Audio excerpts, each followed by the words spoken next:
In this update, we're going to go over my official winter forecast for this upcoming winter, and it actually has changed from previous forecast.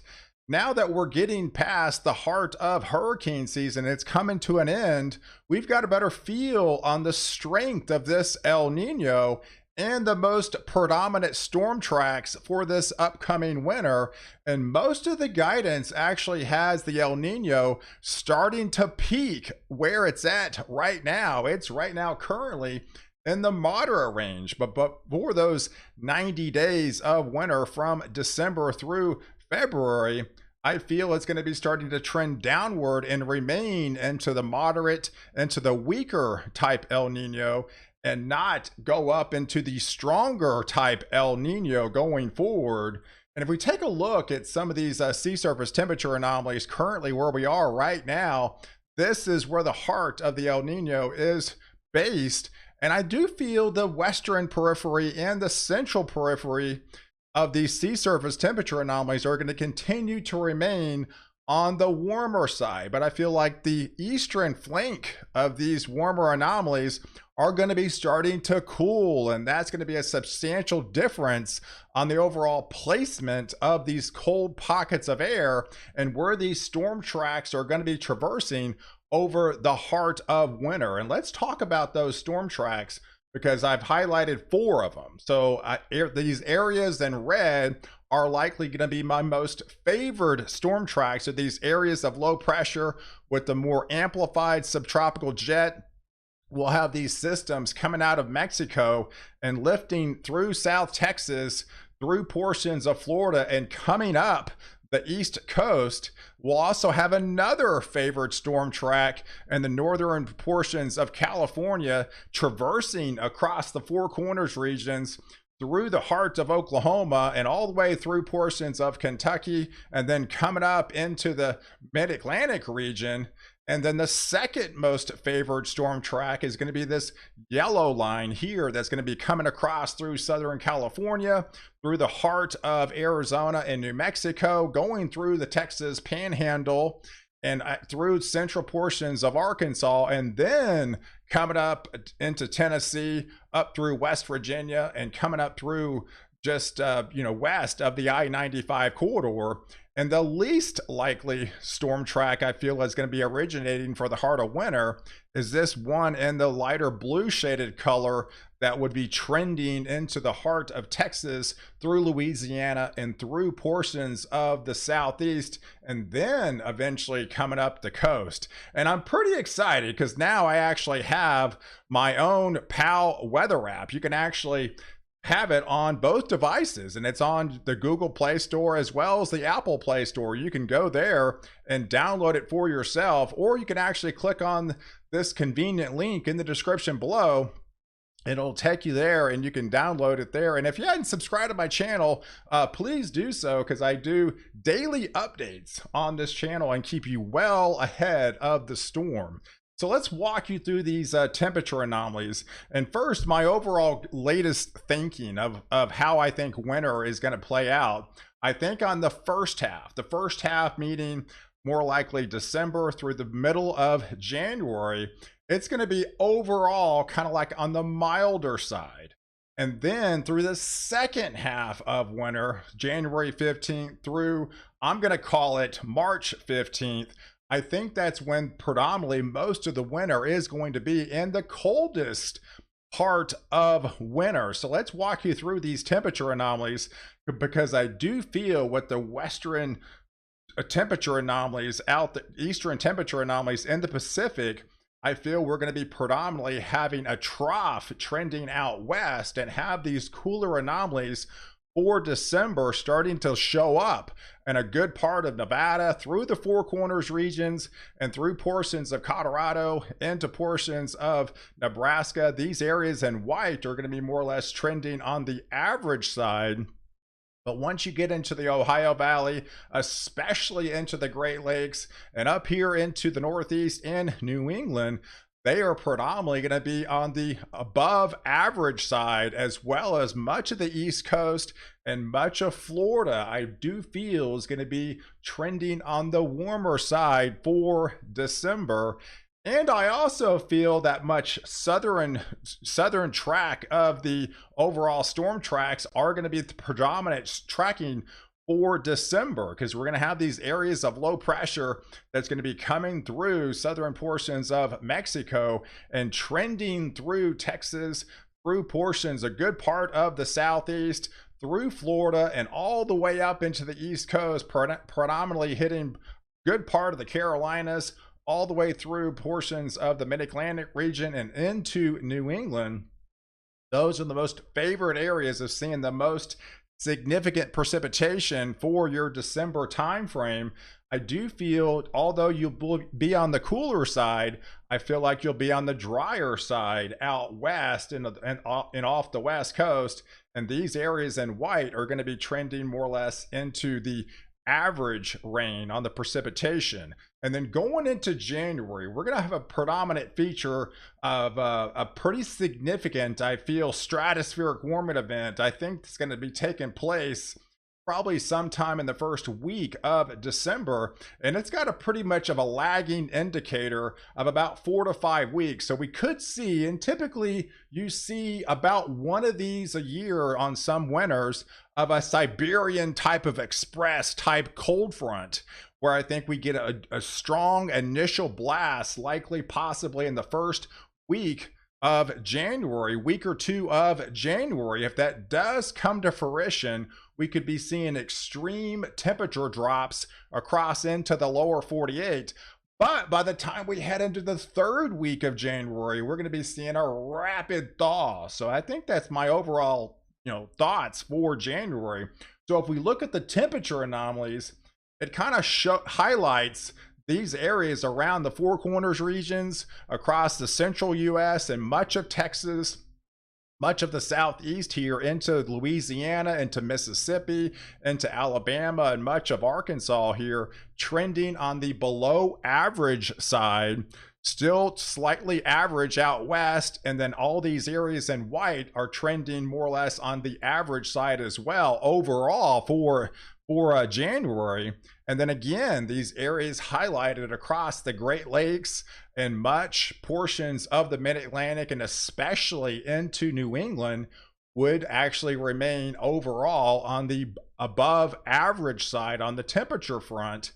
And the same thing again on the precipitation front. The main predominant storm tracks are going to be highlighted across this region into the southeast, much of the deep south, much of the southeast, and up the I-95 corridor. These are going to be the most predominant track and seeing the most well above average precipitation front. And out west too, there's going to be a pocket of continued drier conditions on average, more or less. And I do feel this area right here, we're going to go over the snowfall forecast at the end, but I do feel it's going to be above average snows. But even though I feel like it's going to be overall average, remember, when you're talking snow, you're likely getting 10 to 15 to 1 ratio. So we can snow 15 inches, but only produce an inch amount of precipitation. So even though you see, not above average precipitation across these regions, I still feel you're going to get above average snows, overall across these regions. And we'll go over the overall snowfall forecast at the end.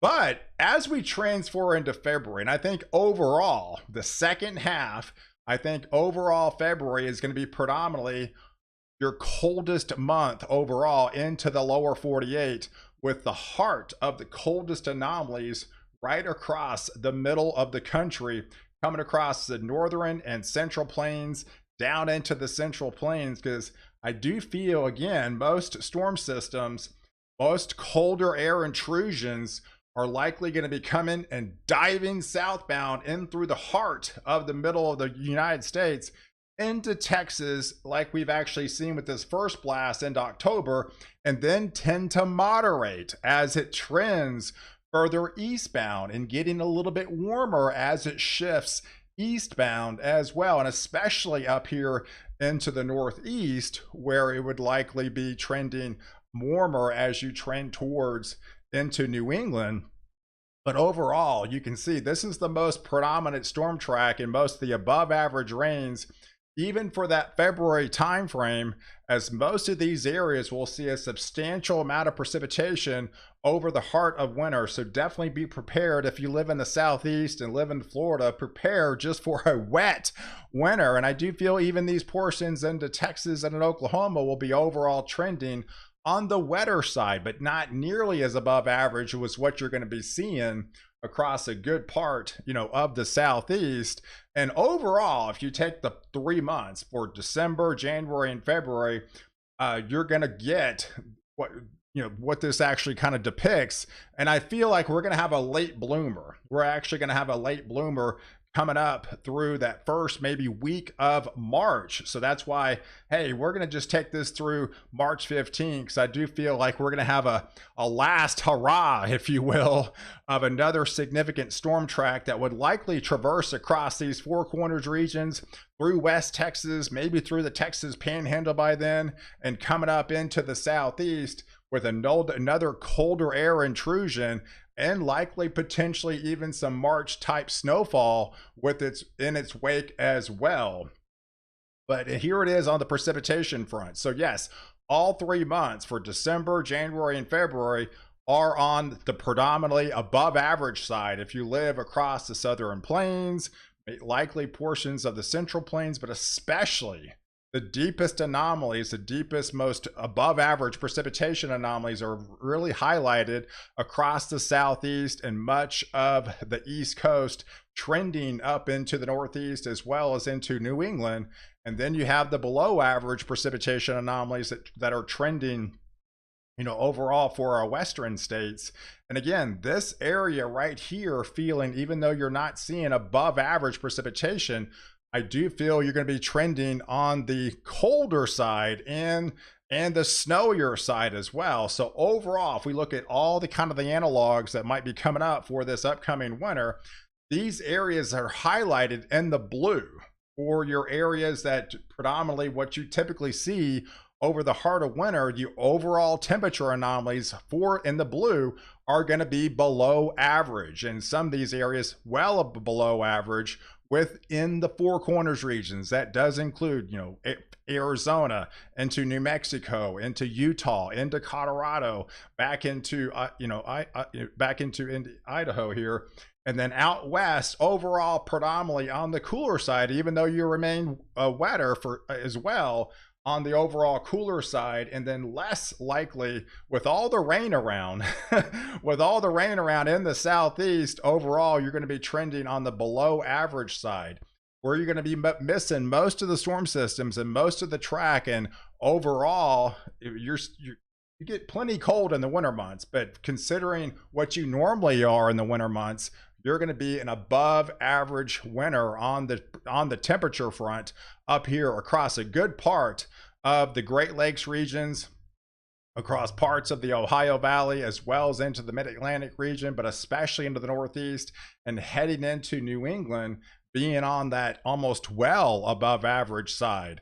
And here's the overall snow forecast. So let's break this thing down for you. I showed you these areas in red are the most predominant storm tracks, and I do feel with the more active subtropical jet, it is one of those years that I think the snow line reaches all the way down into the I-10 corridor. So yes, that means Houston, possibly Austin, even into San Antonio, even into West Texas, El Paso, areas that don't really see snow every single year, definitely has a chance this year.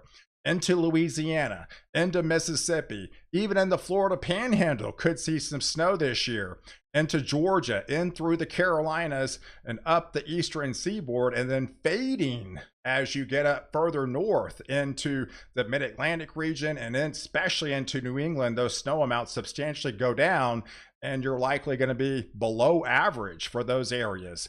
And then I think the most predominant, well above average snowfall is going to be really highlighted across these regions through Utah, through a good part of Wyoming, into Colorado, into Kansas, through Nebraska, as well as into good part of South Dakota, bleeding into Minnesota, Iowa, and in portions of Missouri. I think this is the favorite area. What you typically see in a normal winter I feel like this is the most favored above average area. We're going to be seeing the most significant snows. And then you're also going to have those above average snows across this southern flank through the mountain regions of California, through the mountains of Arizona, through the mountains of New Mexico, through the Texas area. Yes, it's one of those years I feel like you're going to have above average snows in Texas and Oklahoma, as well as Arkansas and much of the Southeast. You're going to be having relentless storm systems, and all you got to do is time some of those cold fronts to bring some healthy snows in a good part of the Southeast. And I think that's going to be transpiring this year. That will likely sneak up into the Carolinas, above average snows through North Carolina, South Carolina, into Virginia, as well as West Virginia, likely reaching into the portions of the DC region. But further north, I think that's when it substantially drops, and you'll start to see those below average snows in these areas across the white. That's where you're seeing average to below average snows for this upcoming winter. And of course, that definitely includes central and southern Florida. All right. So guys, I appreciate you guys watching. Do like this video. Definitely hit the subscribe button and catch me next update. Why I protect you before and after the storm.